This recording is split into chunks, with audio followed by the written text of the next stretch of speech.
Quelles sont les plus grosses erreurs que nous commettons lorsque nous immigrons au Canada?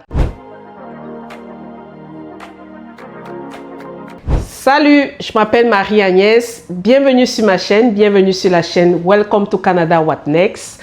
Vous l'avez si bien compris, le sujet de ce soir, ce sont les erreurs que nous commettons lorsque nous arrivons au Canada.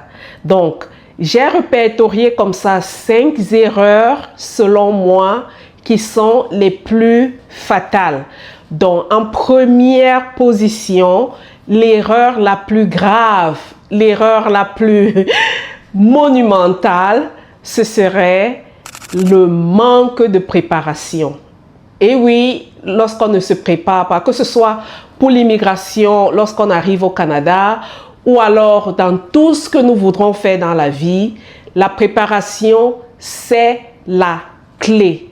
Et lorsque vous ne vous préparez pas, vous êtes programmé pour échouer. Donc, lorsqu'on ne se prépare pas, lorsqu'on immigre, on ne connaît pas les coûts du logement, on ne connaît pas les coûts de la vie, on ne connaît pas où est-ce qu'on va au Canada, à quoi ça ressemble, à quoi est-ce qu'on devrait s'attendre. On a une méconnaissance du marché du travail, on a une méconnaissance du système éducatif, on a une méconnaissance de la culture. Les points sont en un point finir, si vous pouvez me passer l'expression. C'est très important de se préparer si on veut savoir où est-ce qu'on va. Et surtout, lorsqu'on a des objectifs en tête, c'est important de se préparer. Parce que lorsqu'on arrive au Canada et qu'on ne sait pas où on va, on ne sait même pas ce qu'on va faire. Parce que oui, il y a beaucoup qui ne savent même pas, une fois arrivés au Canada, ce qu'ils feront. C'est important déjà d'avoir une idée dans la tête de ce qu'on aimerait faire. Vous allez voir des gens qui arrivent ici au Canada, qui hésitent. Est-ce que je cherche le travail? Est-ce que je ne cherche pas le travail? Est-ce que je suis même à la bonne place? Est-ce que je suis dans la bonne province? C'est quoi mon secteur d'activité? Est-ce que j'ai des chances de trouver le travail? Oh mon Dieu, que la liste est longue. Que la liste est longue. C'est pour ça que se préparer, selon moi, c'est la clé. On arrive au Canada, on ne connaît même pas le climat. Est-ce qu'on est en hiver? À quoi est-ce que l'hiver ressemble? Bref, c'est capital de se préparer. Et au jour d'aujourd'hui, honnêtement, les ressources, on les retrouve partout. Sur Internet, vous avez des ressources. Sur YouTube, vous avez des ressources. Il y en a partout. Renseignez-vous, préparez-vous. De grâce, parce que lorsqu'on arrive ici et qu'on n'a même pas une idée des coûts de la vie, on est face à des défis. Il y en a qui arrivent au Canada, le lendemain, ils sont en train de demander l'aide sociale. Donc, vous ne pouvez pas imaginer tout ce que ça peut avoir comme conséquence lorsqu'on ne se prépare pas. Que ce soit même mentalement. C'est vrai, lorsqu'on arrive au Canada, on peut être ému, pas quelle autre expression je pourrais utiliser, mais lorsque mentalement, déjà dans la tête, on est préparé, on a fait ses recherches, on a fait tout ce qu'on devrait faire, on est plus aguerri, on est plus armé d'affronter d'éventuelles difficultés. Donc pour moi, l'erreur numéro 1, c'est le manque de préparation. Erreur numéro 2. C'est quoi l'erreur numéro 2? C'est la sous-utilisation ou la méconnaissance des centres d'accueil. Donc, lorsqu'on arrive au Canada, il y a des centres d'accueil, il y a des services spécialisés qui peuvent vous renseigner, qui peuvent vous orienter. Et très souvent, qu'est-ce qu'on constate? C'est que la plupart des personnes qui arrivent, surtout celles qui ont déjà une connaissance sur place, beaucoup se fient à ces connaissances-là. Je ne dis pas qu'on ne devrait pas écouter des personnes qui nous accueillent. C'est pas ce que je dis, mais je dis que ce serait intéressant de faire un tour dans ces centres d'accueil. Pourquoi? Parce que ces personnes-là ont souvent l'habitude d'accueillir de nouveaux arrivants comme nous Ils ont aussi l'habitude de les conseiller. Ils ont des ressources en ce qui concerne l'intégration, les logements, la recherche du travail, le réseautage. Bref, c'est vraiment une bonne ressource que nous devons utiliser. Donc ça, c'est la deuxième erreur et c'est très important. Donc lorsqu'on arrive au Canada, demandez où se trouvent les centres d'accueil. C'est gratuit. Ça ne vous coûte rien. C'est gratuit. Allez-y, demandez et on va vous renseigner. Erreur numéro 3.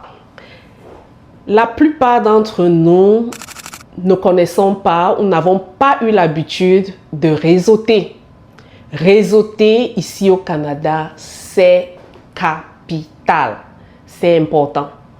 Donc, lorsqu'on arrive ici, si vous avez suivi la vidéo précédente, la vidéo de l'interview où j'interroge une personne qui a eu à immigrer et qui s'est intégrée avec succès, où il nous disait: si vous ne buvez pas le thé, essayez le café. Faites tout pour sortir hors de votre zone de confort. Soyez proactif.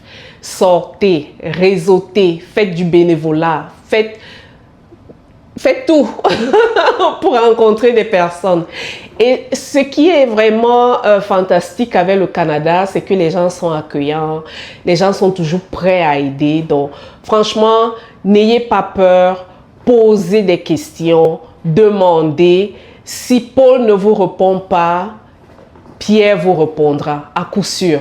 Donc, n'ayez pas peur, sortez, allez vers les gens, posez les questions, réseautez, faites du bénévolat, cherchez un mentor. Ça, c'est très important. Un mentor, pourquoi?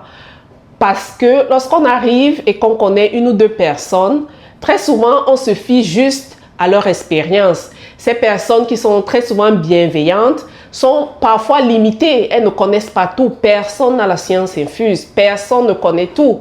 Mais en allant vers les gens, en cherchant un mentor précisément, à quoi sert le mentor? C'est celui-là qui est comme un modèle. C'est celui-là qui est ce que vous aimeriez être, qui a déjà eu à faire le chemin. Et cette personne-là est à même de vous dire que voilà, j'ai peut-être étudié la même chose que toi, j'ai peut-être eu les mêmes problèmes que toi, voilà ce que j'ai eu comme difficulté, en faisant ceci, ça va vous éviter de vous casser la figure. Bref, c'est important avoir un mentor et ça là, on ne le fait pas souvent. Donc, important de réseauter, important d'avoir un mentor. Erreur numéro 4. Erreur numéro 4, c'est la méconnaissance du système bancaire. Lorsqu'on arrive au Canada, très souvent, on vient des pays, pour la plupart, ceux qui viennent d'Afrique, le système bancaire n'est pas structuré comme au Canada. Et quand bien même on vient de l'Europe, c'est vraiment différent. C'est une autre culture, c'est une autre... On n'a pas très souvent l'éducation financière. Il y a des choses que l'on néglige parce qu'on ne connaît pas, mais c'est très important de se renseigner. C'est très important de savoir comment gérer ses finances, comment budgétiser, la fiscalité, les impôts. Et si on a l'intention de s'établir de manière permanente au Canada, c'est très important de comprendre, par exemple, le score de crédit, si on veut même investir, parce que très souvent, on regrette des années après qu'on n'ait pas utilisé à bon escient ces vecteurs-là qui nous permettent d'arriver rapidement et d'atteindre nos objectifs financiers. Donc, c'est vraiment important de se renseigner, de savoir les types de comptes d'investissement, les impôts, comment ça fonctionne. Si jamais j'aimerais, par exemple, avoir une maison, comment ça fonctionne le prêt hypothécaire. Donc, c'est important, c'est vraiment important de se renseigner. Ne pas seulement se limiter au simple compte bancaire, mais aller un peu plus loin. Combien de personnes qui ont immigré au Canada sont au courant des différents comptes d'investissement? Certains sont au courant bien des années et des années après. après qu'ils aient raté des opportunités, après qu'ils aient loupé des occasions, parce que parfois on est focalisé, dès qu'on arrive, on touche à ses premiers dollars, on est excité et on pense peut-être que voilà, ce serait peut-être bien d'investir là où d'où on vient, mais il y a parfois des opportunités ici qui nous passent sous le nez. Donc, c'est très important de connaître le système financier canadien. Donc, la méconnaissance du système financier, c'est vraiment une très grosse erreur à ne pas connaître. Et aussi la gestion des finances, parce que on s'entend que lorsqu'on a un mauvais score de crédit, on a des finances qu'on ne gère pas bien, on ne sait pas budgétiser, ça peut aussi avoir des conséquences très dramatiques. Donc, la cinquième et la dernière erreur pour moi, ce serait vraiment la connaissance des lois canadiennes et des codes canadiens. Donc, pour moi, il est très important de connaître les lois du pays où nous vivons si on ne veut pas se retrouver dans des difficultés, parce que ne nous trompons pas, en tant qu'immigrants, lorsqu'on arrive, il y a parfois des histoires horribles, des drames familiaux, il y a des personnes qui se retrouvent dans des difficultés qui entraînent des conséquences même qui ont des répercussions sur le monde professionnel. Donc, c'est très important de comprendre les lois du pays dans lequel nous vivons. C'est important de comprendre les lois même de la société, les codes même de la société. Ça nous permet d'avancer rapidement. Et ces codes-là, que ce soit au milieu familial, dans le milieu familial ou dans le milieu professionnel, il faut comprendre qu'il y a des codes. Et lorsqu'on ne comprend pas ces codes-là, ça rend tout simplement notre intégration très difficile. Ben, j'espère que vous avez aimé les 5 points que j'ai développés. Ça, pour moi, ce sont vraiment les erreurs fatales à ne pas commettre lorsqu'on arrive au Canada. Bon, pour ceux qui me découvrent sur ma chaîne, je vous prie de vous abonner si vous ne voulez rater aucune astuce, aucun conseil qui vous permettra de vous intégrer avec succès au Canada. Bye!